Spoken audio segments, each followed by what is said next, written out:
Hi, very good afternoon to all. My name is Bhavana. I hope all are good. And our subject is business economics. This is for BBA students for first year in first semester.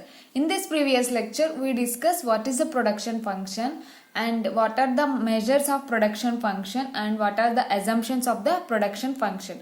Today we are discussing what are the types of production function. One minute. Let's see here types of the production function. Short run, there is a law of variable proportions. In long run, isoquant analysis and return to scale. These are the types of production function. In short run, there is a law of variable proportions. Today we are discussing complete overview about the law of variable proportions. Let's see here. Law of variable proportions are law of returns to factor. We can say it is a law of returns to factor. The law of variable proportions analyzes the production function which one factor are variable. Here only one factors are variable, the all other factors are fixed. In law of variable proportion, suppose we are taking inputs of 3 inputs. So in the 3 inputs, only one input is variable and 2 other inputs are fixed. So keeping quantities of other factors are fixed. Only one input is variable means there is a change in input, there is a change in output. All inputs are fixed. Other all inputs are fixed.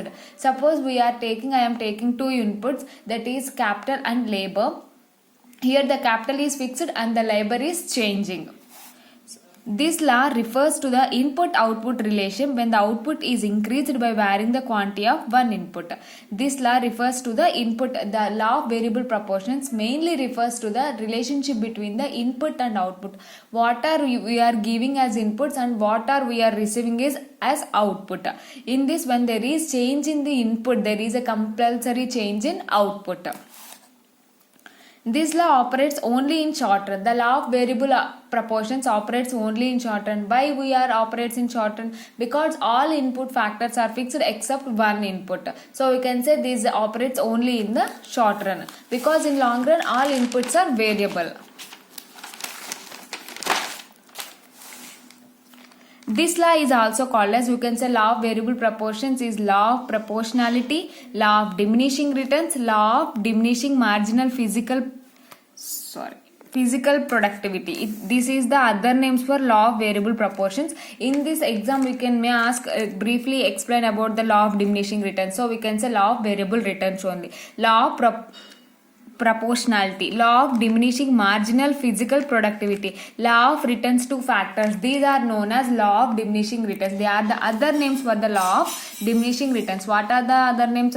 Law of proportionality, law of diminishing returns, law of diminishing marginal physical productivity, and law of returns to factor. What is the law of variable proportions? In law of variable proportions, we are taking it explains the relationship between the input and output, what we are giving the inputs and what we are achieving for the final product. In these inputs, all factors are fixed except one inputs are variable. So we can say it is a law of variable proportion. For every increase in input, there is an increase in output. So let's see the assumptions. Already I discussed what is the law of variable proportions. It is given by the H.S. Gosson after developed by the Alfred Marshall. It explains the consumption. Suppose we are consuming one product, how much satisfaction we are achieving for consuming the product. It describes our satisfaction levels. It measures in utilities. Already in the previous classes we discussed each and everything in a clear way. Anybody do not watch the videos, please go and kindly watch all the videos before videos. In this before chapter only I discuss what is the law of marginal utility. In this case there is a law of equimarginal utility also. I at that concept I discussed this concept also. Again I am discussing. Let's see here. The technology remains unchanged. There are some assumptions of the law of variable proportions. These assumptions what? The technology remains unchanged. There is no change in technology and only one factor input is considered. Here only taking 2 inputs. So one is fixed and one is variable, which all other factors production are considered fixed. Here only one factor input is considered. Here considering only one input factor, while all other factors of production are considered fixed, while all other factors are fixed. Only physical inputs and outputs are considered. Here only we taking what are the physical inputs and outputs. We are taking only physical inputs and outputs are considered. All the units of variable proportions are homogeneous, means all are equal. Homogeneous means all the units of variable proportions are equal. We are taking in a equal quantity.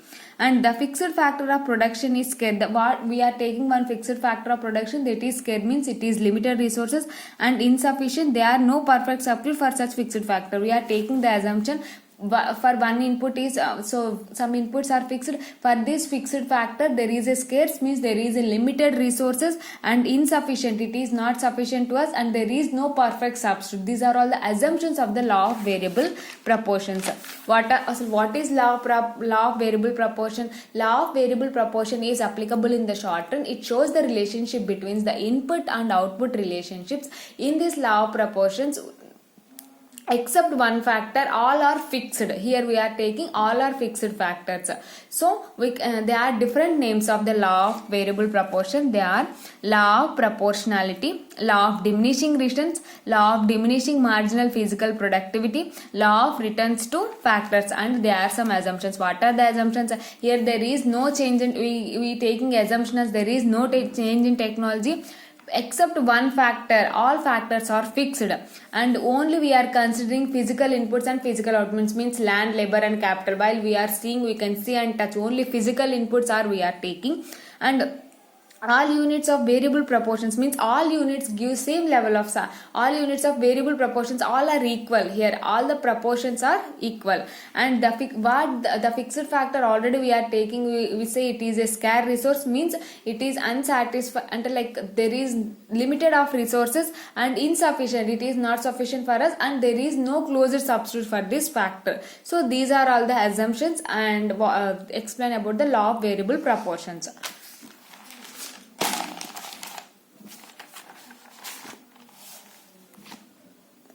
The law of variable proportions can be easily understood with the help of following illustration, schedule and diagram. I draw one diagram and schedule with the easy understanding of law of variable proportions. The law of variable proportions can be easily understood with the help of following illustrate, schedule and diagram. Let's see here. I am taking the total product, average product and marginal product. My average product is total product divided by number of units, then marginal average product it occurs. It marginal product is how much satisfaction we get. It is just an assumption table. How much satisfaction we are consuming per unit. Suppose I am taking here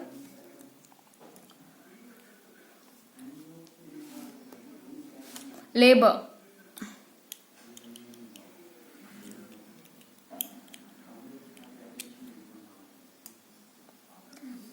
Here labor, total product, average product and marginal product. Like total units is 1, here total labors is 1, then the total product we have produced 2 products, and average product is equal to 2 divided by 1, it is 2 by 1 it is 2, and marginal product is also 2. Then labor is increased 1 to 2, and total product is increased from 2 to 5, and average product is also 5 by 2, that is 2.5. Here there is an increase. Next, labor is increased from 2 to 3. Here the total product is also increased from 5 by 12, and average product is 3. And then his marginal product is also increased from 3 to 4. Here labor is also again increased. Here total product is increased, but the marginal product is decreasing. Means up to one stage only the marginal product is increased. At the level of complete satisfaction, the marginal product will be decreasing, and sometimes it becomes negative. I showed 3 stages of this. Suppose here we are not taking the labors, or suppose here we are taking the mangoes. So I eat 1 mango, then I get the satisfaction of 2. I eat 2 mangoes, I get satisfaction of 3. When I eat 3 mangoes, my satisfaction level is 4. I eat 4 mangoes, my satisfaction level becomes decreased. Because my maximum satisfaction level is 4, I again eat more, then my satisfaction level becomes 3. Next, I again eat 5 apples. My satisfaction level becomes 2, again decreasing. I eat 6 apples. My satisfaction level becomes 0. When I eat 7 apples, there is a negative, means I am unable to eat. So it becomes negative. So consuming of more labor, the marginal product is decreases and it becomes negative. At the particular stage only it increases, next it become decreases, next it becomes negative. So there are 3 stages of marginal product. Up to some point only they increases and next they decreases and they get some negative. It is the law of variable proportions explains the relationship between the total product and marginal product. Average product is nothing but it is a calculation. So the law of variable proportions mainly concentrates of the total product and marginal product. In marginal product there is no calculation, but it is an assumption. Like while you consume 1 apple, our satisfaction level will be 2. Where you are consuming more, our satisfaction level will be increases at some point. For that it become decline, because suppose I love eating apples, but I eat only 4 apples. After that 4, my satisfaction level is completed. I again eating the 5th apple, my satisfaction level become decreases. While we are considering that I again eating the apples, my satisfaction level become negative. So it shows the relationship between our satisfaction levels and our consuming the apples. So I hope you understand. Here I am taking the labor example. There is an increasing labor. The marginal product is increased at up to now. Then they get decreased. Then they get become negative. These are the 3 stages of the law of variable proportions.